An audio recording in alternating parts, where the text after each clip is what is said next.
દાદા ભગવાનના અસીમ જય જયકાર હો. દાદા ભગવાનના અસીમ જય જયકાર હો. આપત પુત્રો દાદાના વારસ, આપત પુત્રો દાદાના વારસ. દાદા ભગવાનના અસીમ જય જયકાર હો. દાદા ભગવાનના અસીમ જય જયકાર હો. આપત પુત્રો દાદાના વારસ, આપત પુત્રો દાદાના વારસ. નમો વીતરાગાય,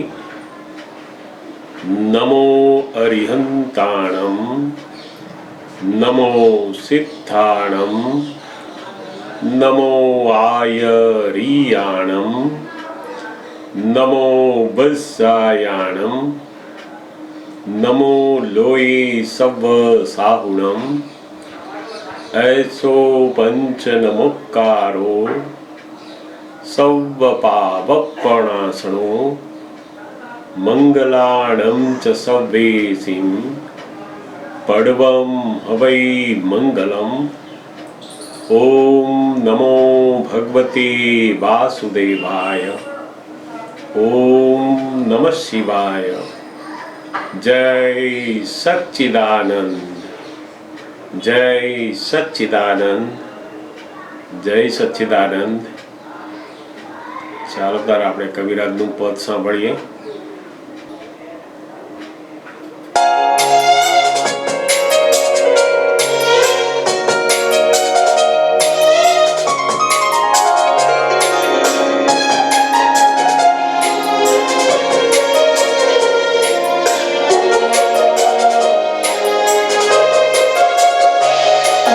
જ્ઞાની પરમાર્થી ઉજ્જવલ ઉદયાચલ, આજે શુદ્ધાત્માને કાનસ્થ આંજણ. જ્ઞાની પરમાર્થી ઉજ્જવલ ઉદયાચલ, આજે શુદ્ધાત્માને કાનસ્થ આંજણ. પ્રગટ પરમાત્મા દાદા સિદ્ધ મંદલ, અભેદ નિરંજન જાગૃત નિરંતર. પ્રગટ પરમાત્મા દાદા સિદ્ધ મંદલ, અભેદ નિરંજન જાગૃત નિરંતર.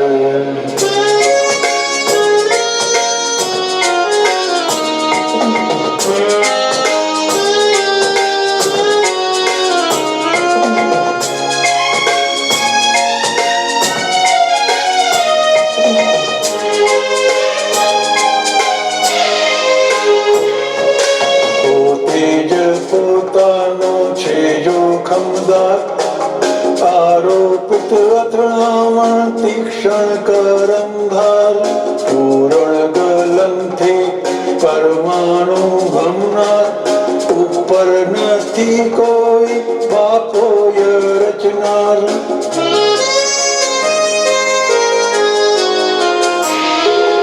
અવિનાશ વિજ્ઞાની વિંધક ચિંતામણ, દાદાની ભજનાથી સંસાર છટકણ. જ્ઞાની પરમાર્થી ઉજ્જવલ ઉદયાચલ, આજે શુદ્ધાત્માને કાનસ્થ આંજણ.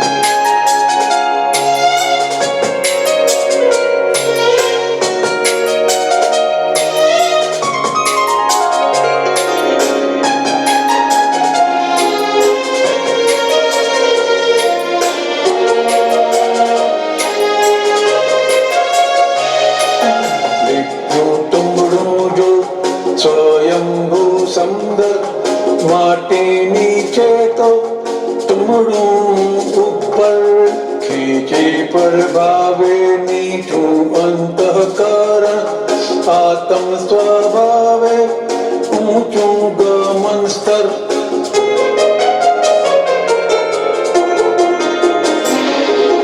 આવાગમન કાર્ય કારણ શુદ્ધ સ્વરૂપે છે આવારણ જ્ઞાની પરમાર્થી ઉજ્જવલ ઉદયાચલ આજે શુદ્ધાત્માને કાનસ્થ આંજણ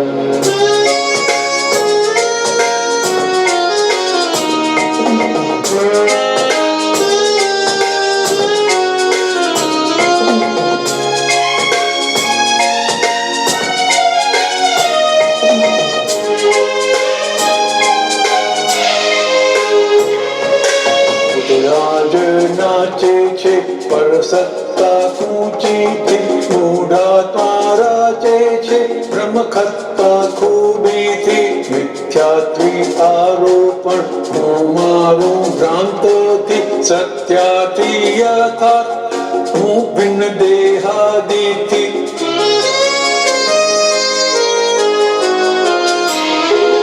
સિદ્ધિય કરમની અમૃત જ્ઞાનાંજન સમન્યા દાદાની વિદેહી આત્માનંદ સિદ્ધિય કરમની અમૃત જ્ઞાનાંજન સમન્યા દાદાની વિદેહી આત્માનંદ સમન્યા દાદાની વિદેહી આત્માનંદ સમન્યા દાદાની વિદેહી આત્માનંદ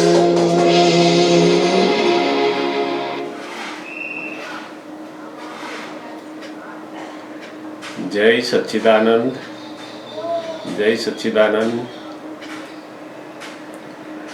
કવિરાજે તો આત્મા કેવી રીતે આ પૂતગલના સંયોગોમાં પૂતગલના ગુણોમાં ફસાઈ ગયો અને પોતે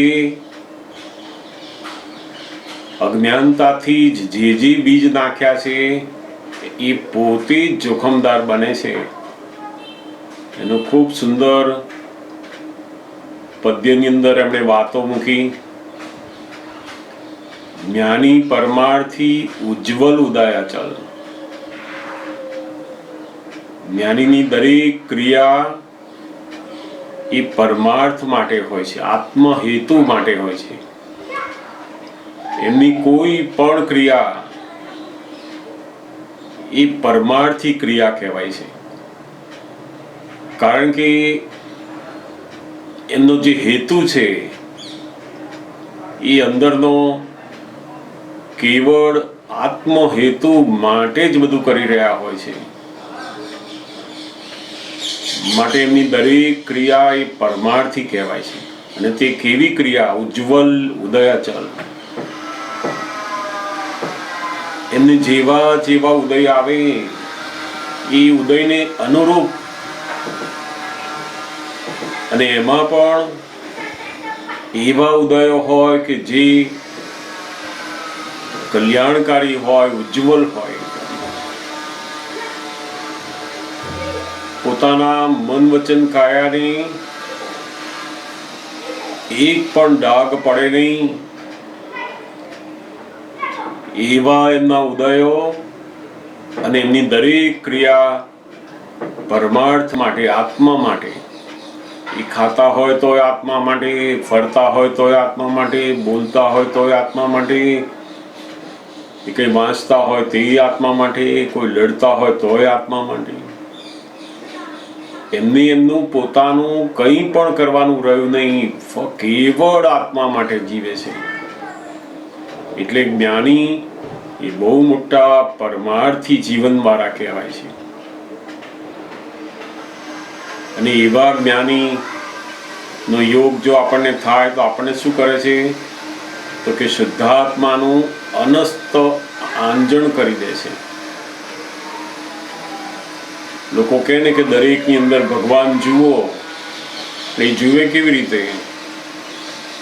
જ્યાં સુધી એની પાસે જોવાની દ્રષ્ટિ નથી ત્યાં સુધી એને ભગવાન દેખાય કેવી રીતે? જેમ કોઈ માણસને વાંચવા માટેના નંબર આવ્યા હોય અને એ પોતે વાંચી શકે જ નહીં, આપણે એને ગમે તેટલું કહીએ કે આ ચોપડીમાં બહુ જ સરસ લખેલું છે, તું વાંચતો કેમ નથી? આપણે એને ગમે તેટલું લડીએ કે આટલી ઊંચામાં ઊંચી ચોપડી, આટલું ઊંચામાં ઊંચું લખાણ છે, છતાંય પણ એની પાસે વાંચવાની જે દ્રષ્ટિ છે એ નથી. ગમે તેટલું ઊંચું જ્ઞાન, ગમે તેવા ઊંચા શબ્દો બધું હોય, પણ પેલી દ્રષ્ટિ નથી એટલે એ વાંચી શકતો નથી. તેમ અનંત અવતારથી દરેક જણા એવું જાણે છે કે જીવ માત્રની અંદર ભગવાન છે, પરંતુ એ ભગવાન દેખાતા કેમ નથી? તો કે જ્યાં સુધી પેલી દ્રષ્ટિ પ્રાપ્ત થતી નથી ત્યાં સુધી એ ભગવાન કોઈની અંદર દેખાય નહીં. એને જ્ઞાની પુરુષ શું કરે છે? આપણને હું શુદ્ધાત્મા છું એવું જે ભાન કરાવે છે, એમાં આપણે આંજણ આજી દે છે. અનસ્ત આંજણ. અનસ્ત એટલે જે કોઈ પણ વાડકાપ કર્યા વગર અને પાછું અનંત સમય સુધી રહ્યા જ કરે, ફરી બદલવું ના પડે નહીં એવું આંજણ. અને એ આંજણ જ્યારે આપણા દ્રષ્ટિની અંદર આવી જાય પછી આપમેળે આપણને દરેક જીવ માત્રની અંદર શુદ્ધાત્મા છે એ દેખાતું થાય છે. આ બહુ મોટું જ્ઞાનીની અપૂર્વ સિદ્ધિ છે આ, કે જે આપણને અનસ્ત આંજણ કરી આપે છે. અને એ આંજણ આંજ્યા પછી આપણને પેલું શુદ્ધાત્મા જોવાનું દરેક જીવ માત્રની અંદર એ સહજપણે વર્તે જાય છે. જ્ઞાની પુરુષ એટલે જેની અંદર પરમાત્મા પ્રગટ થયેલા છે. દાદા ભગવાન એ 14 લોકના નાથ, એ પરમાત્મા સ્વરૂપ જેની અંદર પ્રગટ થયું છે. અને એમનું જે 12 મંદિર છે એ સિદ્ધ મંદિર કહેવાય. સિદ્ધ મંદિર એટલે પોતે સિદ્ધના સંપૂર્ણ ગુણો ધરાવતું મંદિર, જેને જોતા જ આપણને પરમાનંદની પ્રાપ્તિ થતી જાય. કવિરાજે બહુ સુંદર આ એક એક પદોની લાઈનોમાં દાદા ભગવાનના જે વૈજ્ઞાનિક સિદ્ધાંતો છે વિતરાગોના, એ એમણે ખૂબ સુંદર ભક્તિભાવ સાથે વણ્યા છે. અહીંયા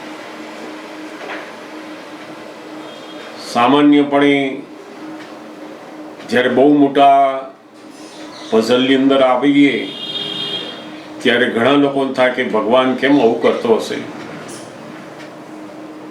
દાદા ભગવાને બહુ જ સુંદર આ જગતનો રચનાર ઉપર કોઈ છે જ નહીં, ઉપર કોઈ બાપોય નથી કે આ જગત રચ્યું હોય. પોતે જ આખું જગત ઊભું કરે છે.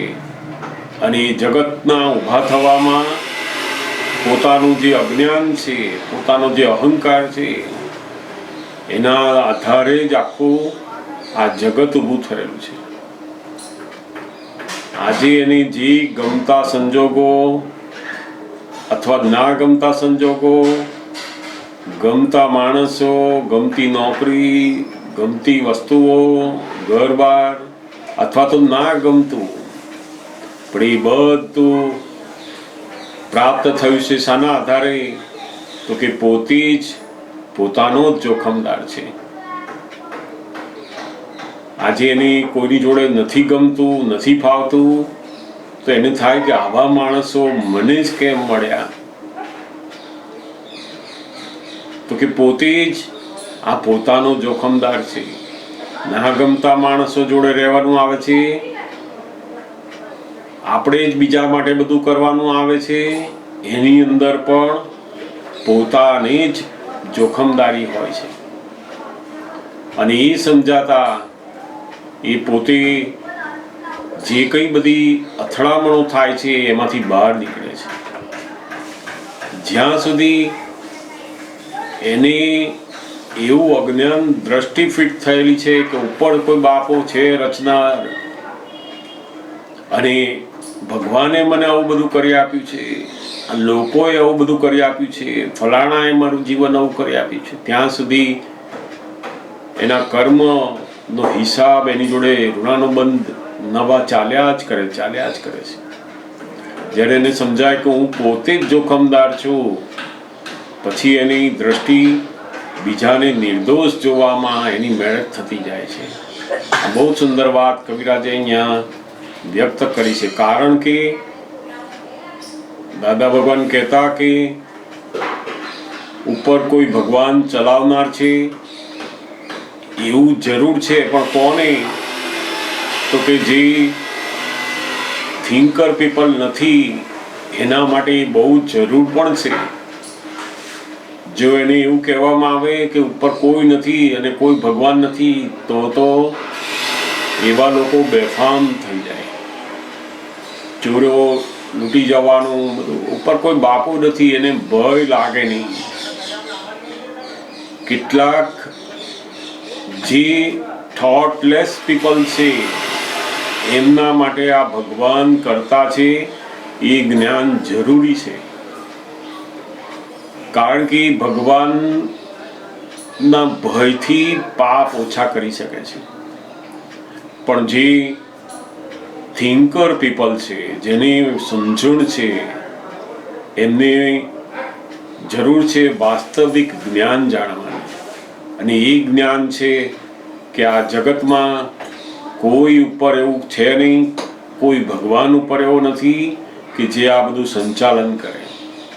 જેણે આ જગત બધું રચ્યું હોય એવું કોઈ છે નહીં. આખું જગત એ સંયોગોથી ઊભું થયેલું છે. એ જ્ઞાન કોના માટે છે?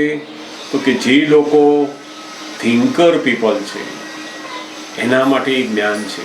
એટલે બહુ સુંદર વાત દાદા ભગવાને આખા જગત સામે આ ખુલ્લી કરી છે. નહીં તો સામાન્યપણે દરેક મોટા મોટા ભક્તો, મોટા મોટા આચાર્ય, સાધુઓ એ પણ જ્યારે સારું બને ત્યારે ભગવાનનું નામ દે અને ખરાબ બને ત્યારે તરત જ એ બીજા ઉપર આરોપ કરે કે આમના લીધે ખરાબ થયું. એટલે આ જગતનો રચનાર કોણ છે એ તો બહુ મોટું ગુપ્ત રહસ્ય હતું અને એ રહસ્ય દાદા ભગવાને અહીંયા ખુલ્લું કર્યું. નથી ઘણા લોકો પ્રાર્થના કરતા હોય ને તો આકાશ સામે ઊંચે જોઈને પ્રાર્થના કરે. આપણે પૂછીએ ઉપર કેમ જોઈને પ્રાર્થના, તો એની એવી બિલીફ છે કે ભગવાન ઉપર છે. દાદા ભગવાને બહુ સુંદર રહસ્યને ખુલ્લું કર્યું કે ભગવાન દરેક જીવ માત્રની અંદર છે. તારી અંદર પણ છે, મારી અંદર પણ છે, અને આ દરેક નાના નાના જીવો છે એની અંદર પણ ભગવાન સંપૂર્ણપણે રહેલા છે. એ વાત, એ જ્ઞાન દાદા ભગવાને બહુ અદ્ભુત રીતે અહીંયા આ જગત સામે ખુલ્લું કર્યું છે. જેમ જેમ આપણને અવિનાશી વસ્તુ આત્માનું જ્ઞાન, દાદા ભગવાનની ભજના એ બધી વધારે થતી જાય એમ શું થાય? તો કે આ સંસાર એની મેળે છૂટતો જાય. છોડવાની જરૂર નથી. દાદા ભગવાનની ભજના, પોતાના સ્વરૂપની ભજના, પોતાના આત્મગુણોની ભજના, એ ભજનાથી જ આ સંસાર એની મેળે છટકતો જાય છે. આ બહુ મોટી વાત. છટકણ, સંસાર છટકી જાય, એની મેળે જ છટકી જાય.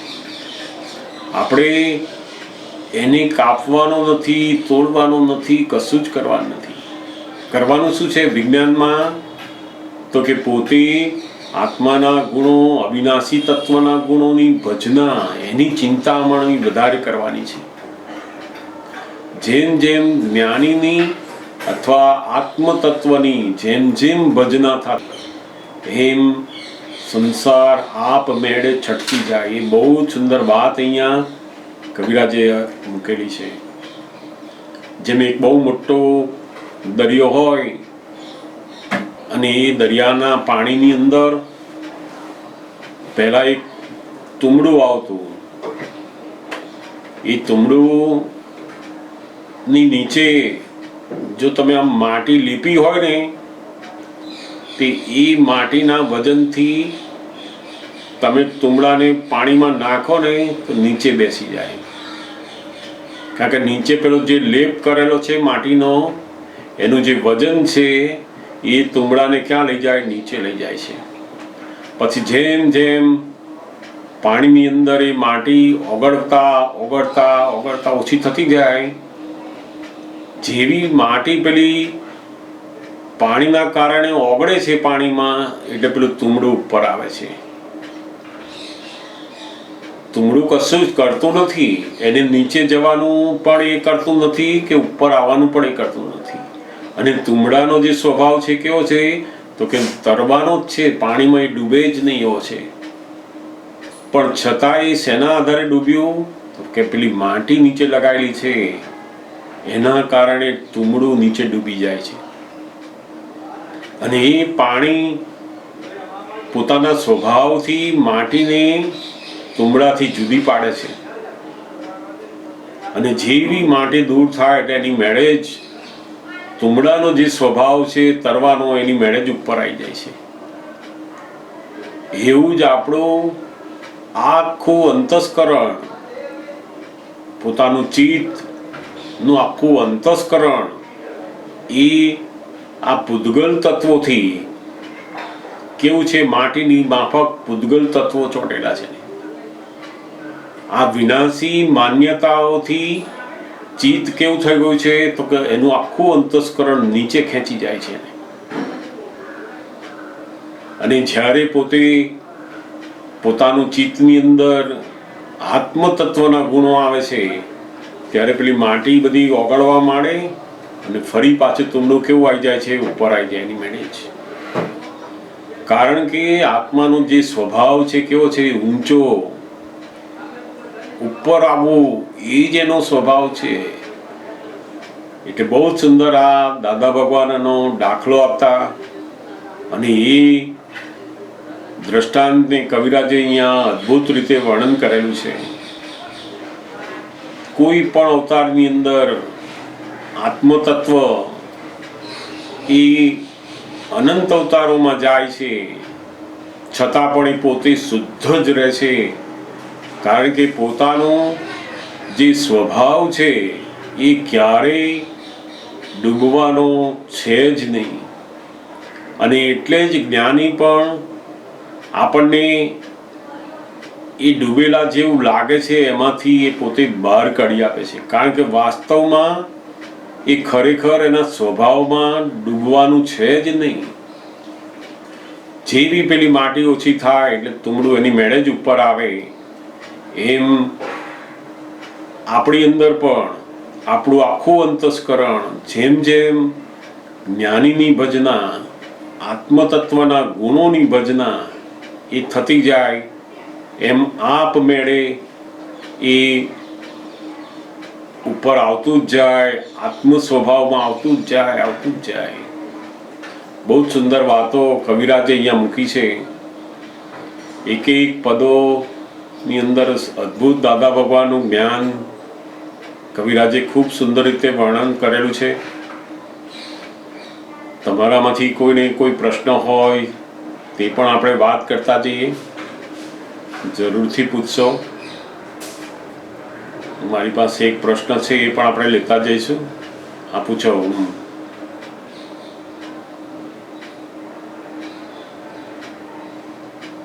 પૂછો.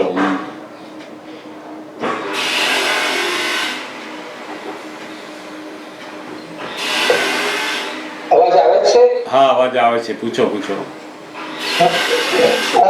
ઉદાસીનતા વિશે સમજવું હતું. ઉદાસીનતા. ઉદાસીનતા બરાબર છે, બરાબર.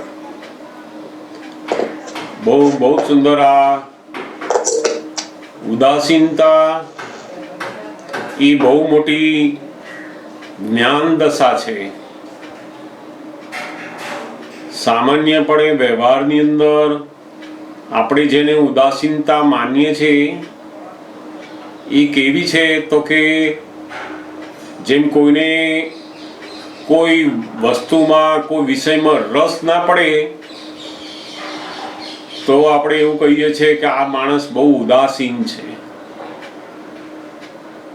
કોઈને કપડાં પહેરવામાં, કોઈને ખાવામાં, ફરવામાં, સંસારની જે બધી ક્રિયાઓ છે એ ક્રિયાઓની અંદર ઘણા વ્યક્તિની પ્રકૃતિ એવી હોય છે કે એને પોતાને એમાં રસ પડતો નથી, અને એ જે રસ નથી પડતો એ પોતાની પ્રકૃતિને આધારે છે, પણ એ પોતે એવું માને છે કે આ સંસાર વિશેની મને બહુ ઉદાસીનતા રહે છે અને એથી હું બહુ આગળ આત્મામાં છું એમ.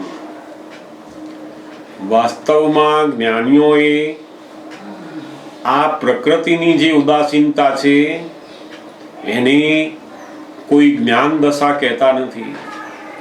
એ તો પ્રકૃતિની અંદર જે પરમાણુ નથી ભરી લાયો એટલે એને પેલામાં ઉદાસીનતા રહે છે, એને કંઈ ના ગમતું રહ્યા કરે છે. એમાં ઉદાસીનતા ની અંદર એક પ્રકારનો દ્વેષ ભરેલો હોય છે. જે વસ્તુ પોતાને બહુ રસ ના પડતો હોય, ના ગમતું હોય ને તે બીજાને એવું કરતા જુએ ને ત્યારે એને થાય કે આ લોકો શું મંડી પડ્યા છે. જેમ નહીં આપણે કોઈ લગ્નમાં ગયા હોય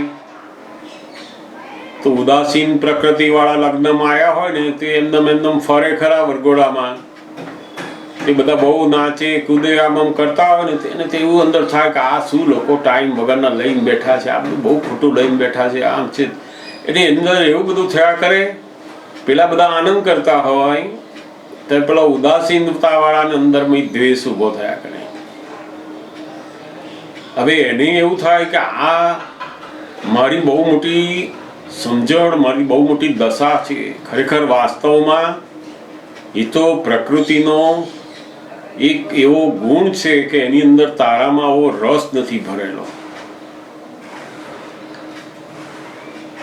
આ તારી પ્રકૃતિ જે બાબતમાં રસ વગરની છે માટે તને આવું વર્તે છે.